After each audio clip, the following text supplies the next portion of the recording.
Hello, everybody. I'm Brett McDermott, and this is Doing Big Things, where every week we meet with thriving entrepreneurs, dive into the mindset, habits, and systems that are allowing them to succeed.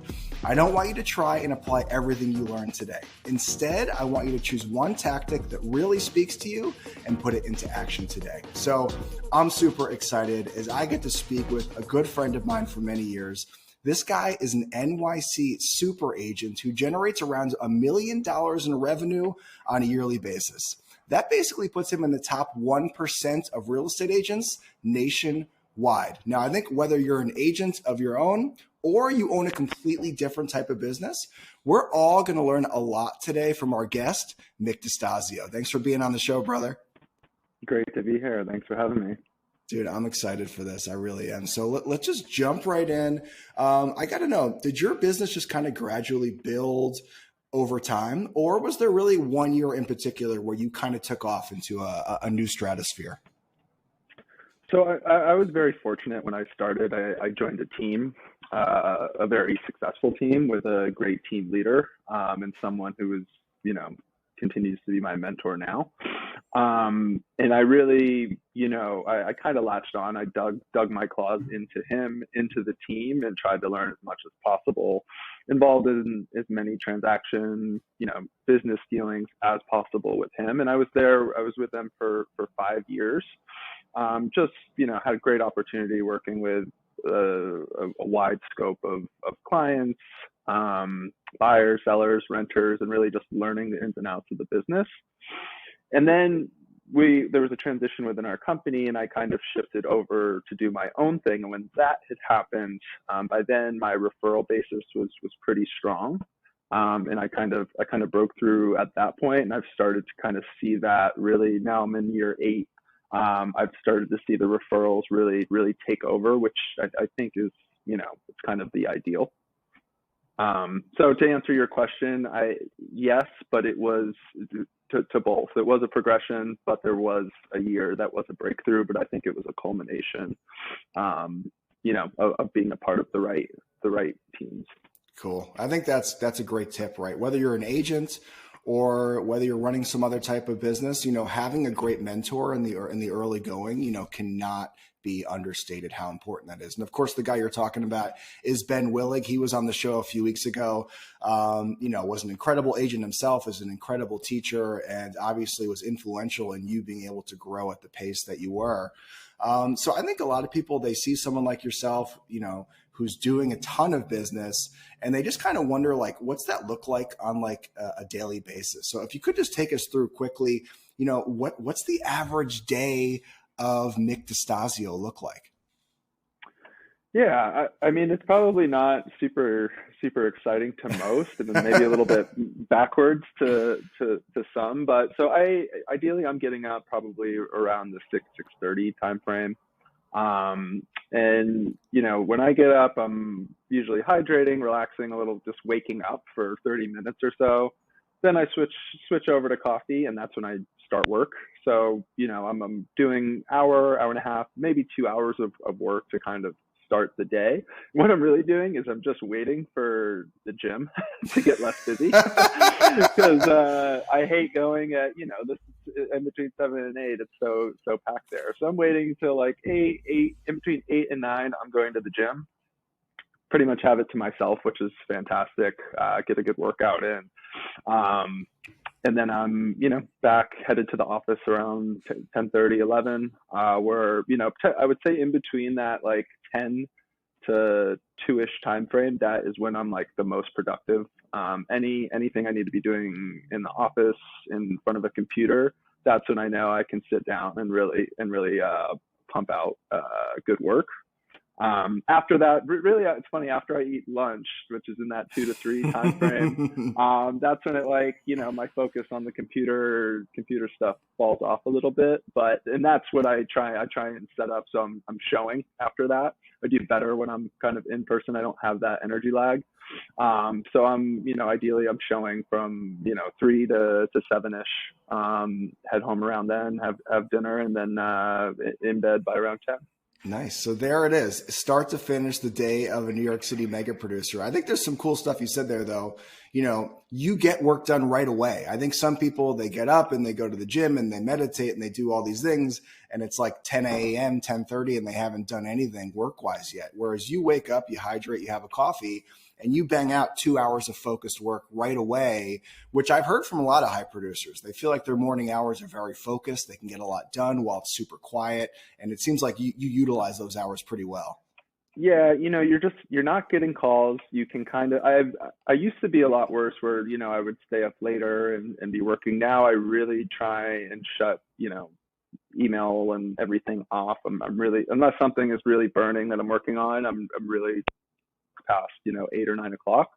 So by the time you wake up, you usually have a bunch to catch up on, and it's nice to have that uninterrupted early hours just to pump that out. And then then I'll get the calls while I'm at the gym, and I don't mind just ringing them back and when I'm done there. So it's a little bit of the reverse, but it works for me.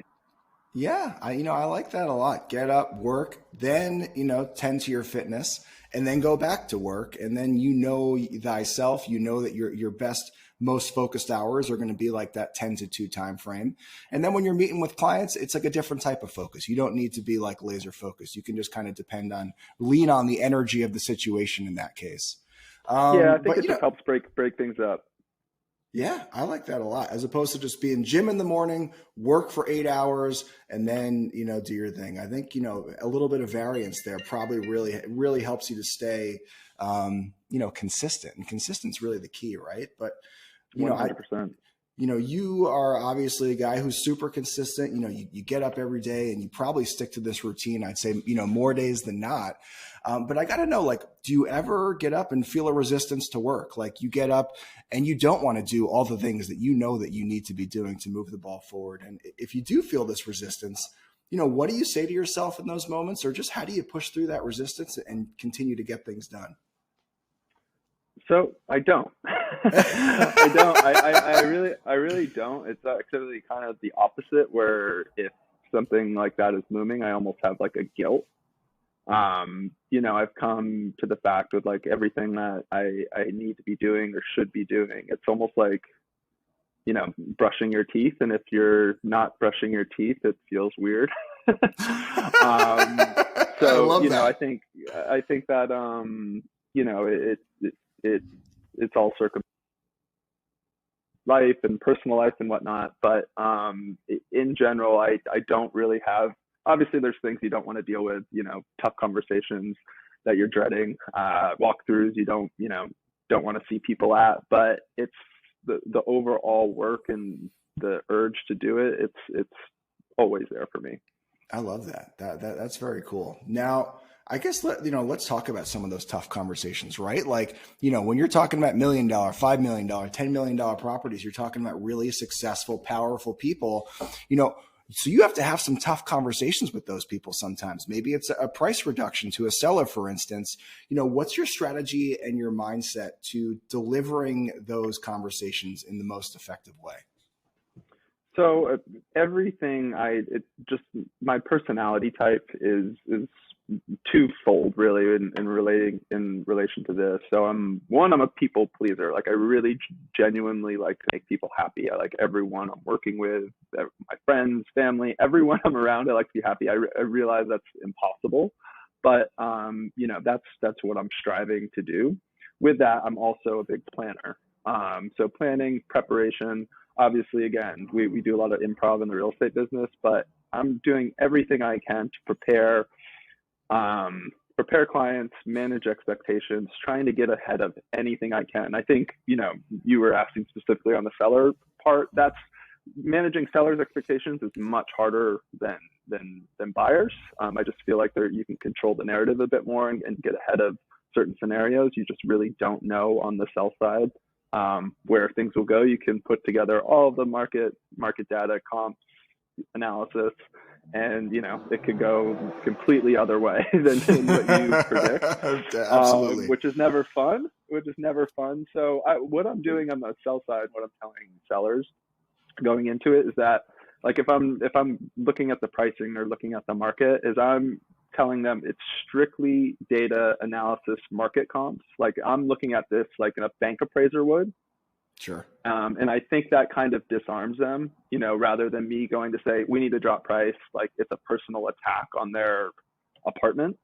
If I'm saying like, hey, I'm looking at this from an outside source, like just how a bank appraiser would, looking at all of the comps, they're like, okay, I guess that makes sense. Like it's hard to argue with reason, even though Yeah. people of course still do. But Oh, for sure. I think that's one way that you can kind of disarm them.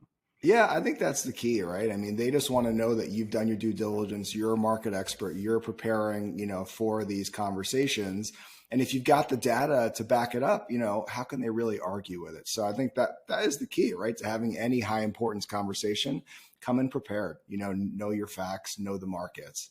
So, when I talk to a lot of high performers, not always, but sometimes they've got like one or two daily or weekly habits that they point to as something that's really important for them staying in peak state. Would you say that you can point to one or two daily or weekly habits that helps you maintain this peak state?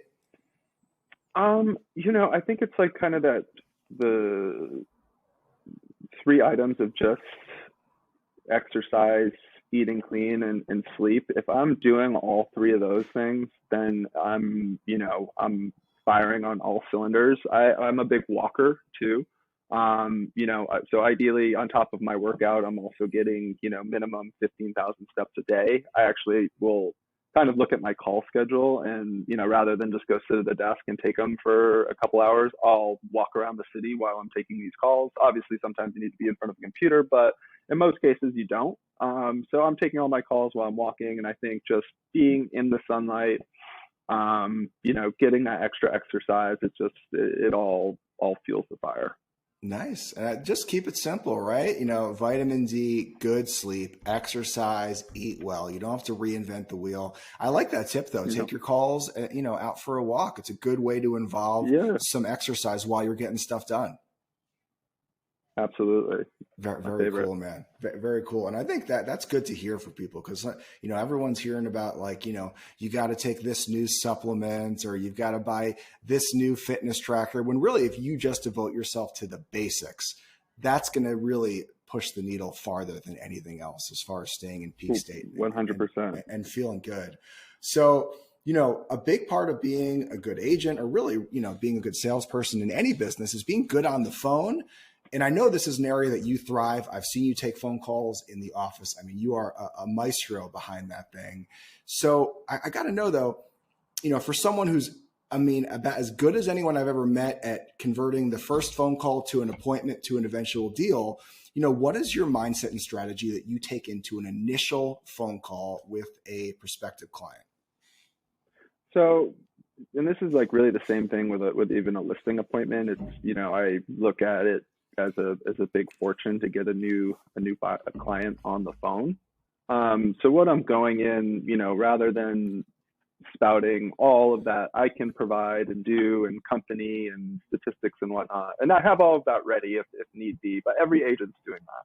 So what I'm going in, I'm actually just looking to build a relationship. I'm playing like a question master. I'm asking them a ton of questions, learning what's important to them, how they like to be communicated with throughout the process. And that really gives me the best idea of how I'm going to kind of attack that relationship, their search process, their listing process, and just kind of progress with that. I'm really just trying to get to know that person better and give them a chance to tell me what's important to them.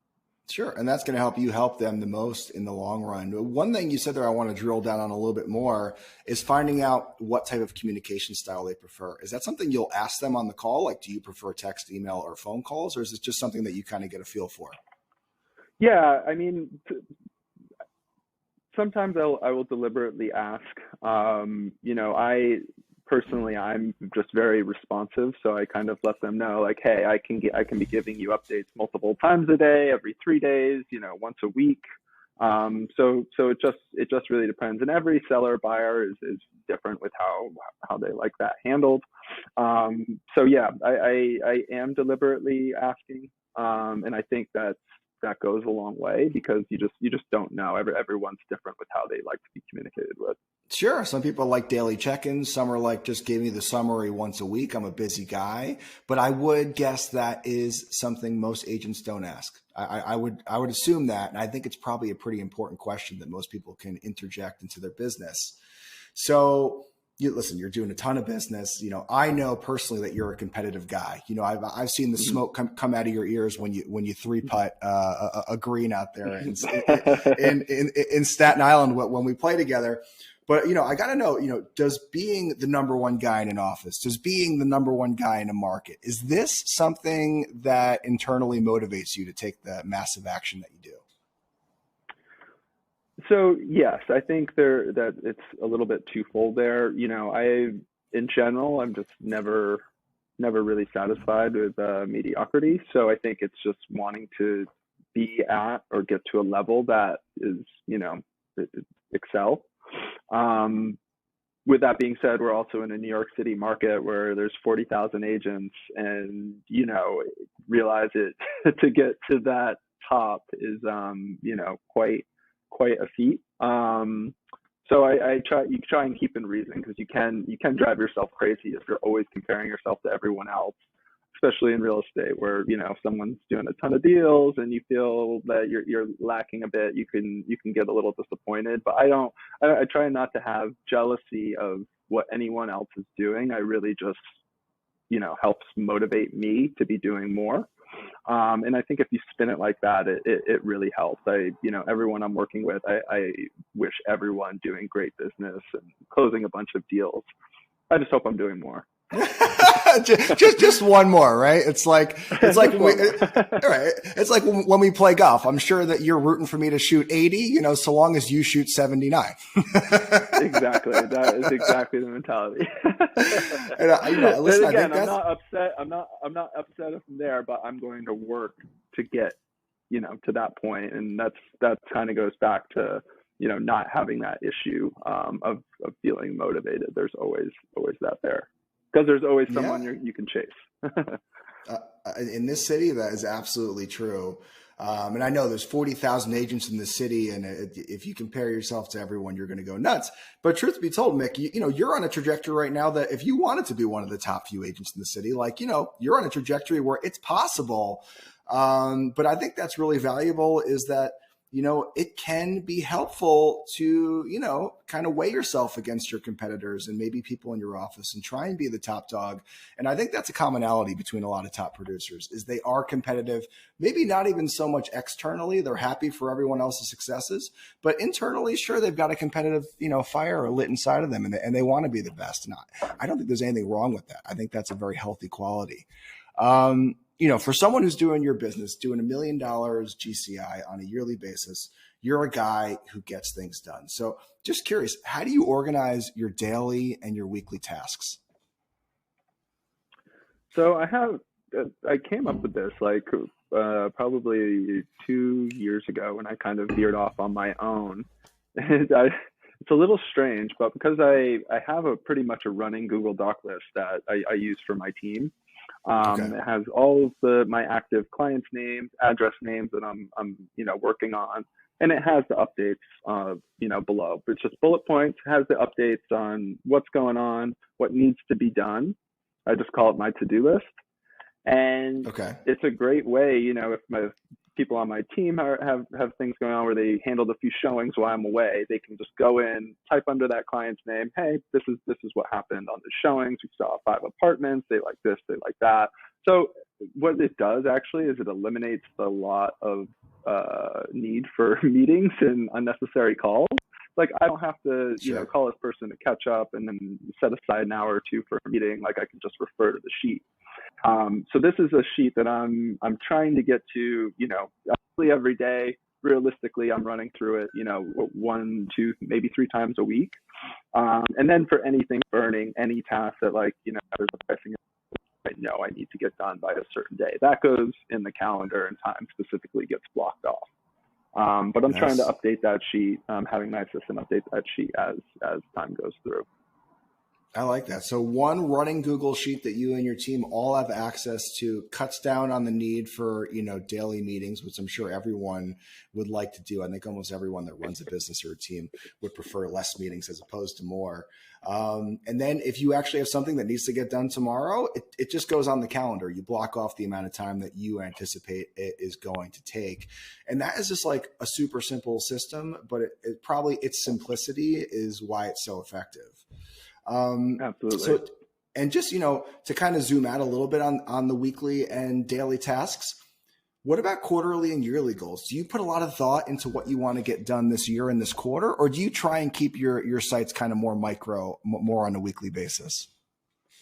Yeah, I'm kind of bad at that. I do try and set, annual goals in general, and I have numbers in mind. However, in the real estate market, it's just, it can go either way so easily. So you want to, I'm more process driven than I am goal driven. Right. And I am working to be better about, setting specific goals now that I've kind of found a groove on my own. But I'm more generally focused on, I know what I need to do. And I know if I put in the time, then, I can come out on the other side of it. So it's a matter of just keeping to that process for now. And then, knowing it'll take me there. Yeah. And I think that's, sometimes people get way too enamored with their goals and focusing on their goals and their vision boards and things like that, when really your main goal should be committing to a process. You should have process oriented goals that really are even more important than your overarching, whatever number you're trying to hit that year. And I hear that a lot from key performers, is they're more really concerned with what they have to get done every single day. What do I need to do every day? As opposed to, hitting that $1 million, $2 million mark. That's going to happen on its own, so long as you commit to the process. So on 100%. And Brett, I'm sorry, I'm going to take you for a ride here, just so I can plug in take me, as we go. Take me for a ride, please. You're a busy guy. I know you got a showing in 15 minutes, so we'll keep going. Listen, this is the day of of a rock star real estate agent. They squeeze in podcasts where they can, but they've got to sell apartments around those podcasts. So I got to know, you are such a hardworking guy. We all know that. I've been seeing it for years. Have you always been a hard worker, or is this kind of a quality you've had to develop over time? I have. I don't think I was an athlete growing up. I played all sports, love all sports, basketball and baseball all through high school, soccer too, actually, baseball and basketball in college. And then I went on to play for a couple years semi-professionally basketball in Europe. And I was a good athlete, but it wasn't there were a lot of people better than me.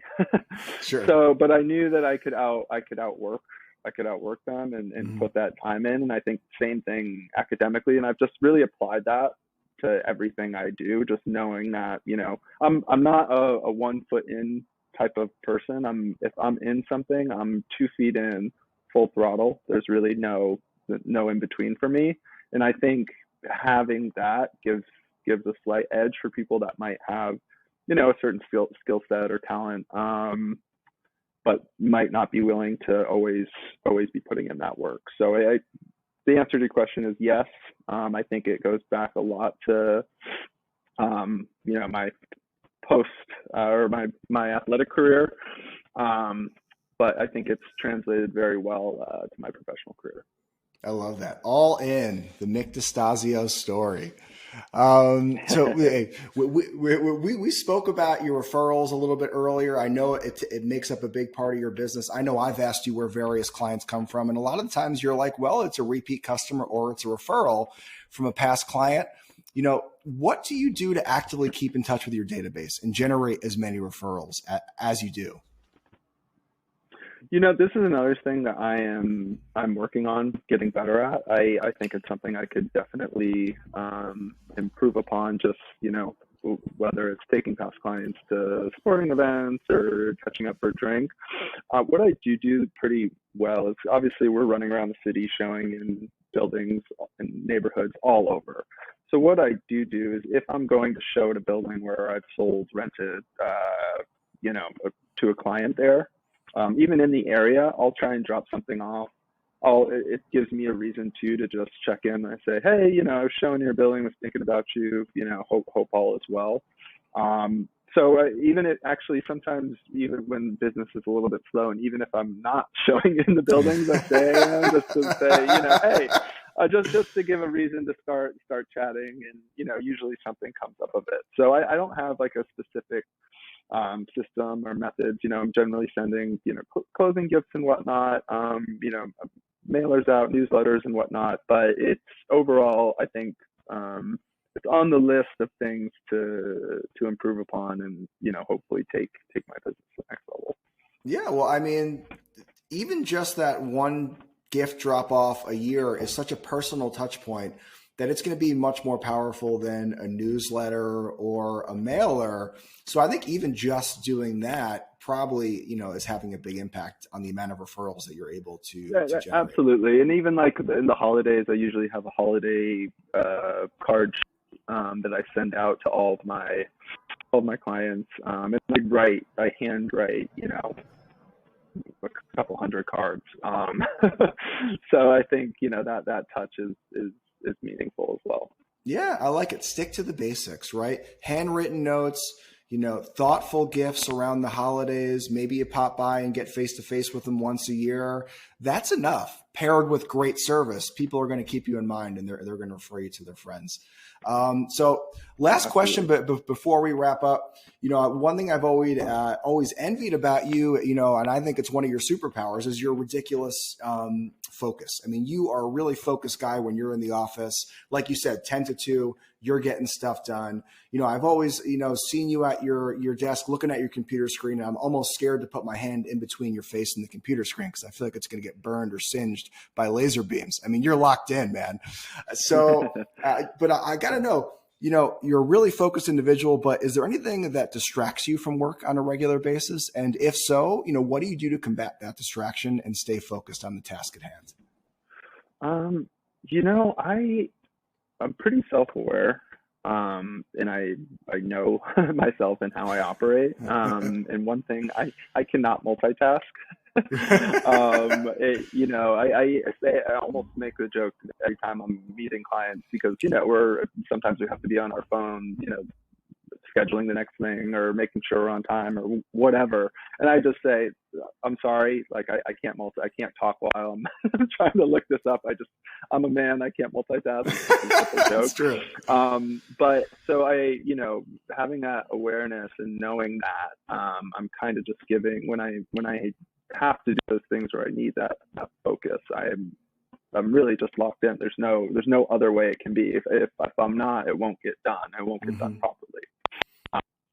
Like you said, and knowing that the times that I will be the most locked in, and I try and compile all of my, you know, important heady work in those windows.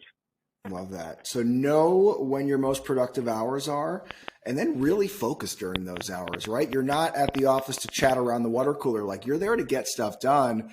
And I think, you know, people sometimes they don't realize how much they can get done in 4 completely focused hours of work, probably more than 8 hours of work where you're chatting and looking at TikTok and looking at Instagram. So really 4 focused hours a day, just burning holes, singeing holes into your computer screen with your eyes is enough.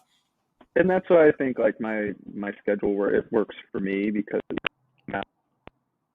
you know, actually waking up in the morning and then doing a couple hours of work, taking a break to exercise, then going to hit it hard for a few hours.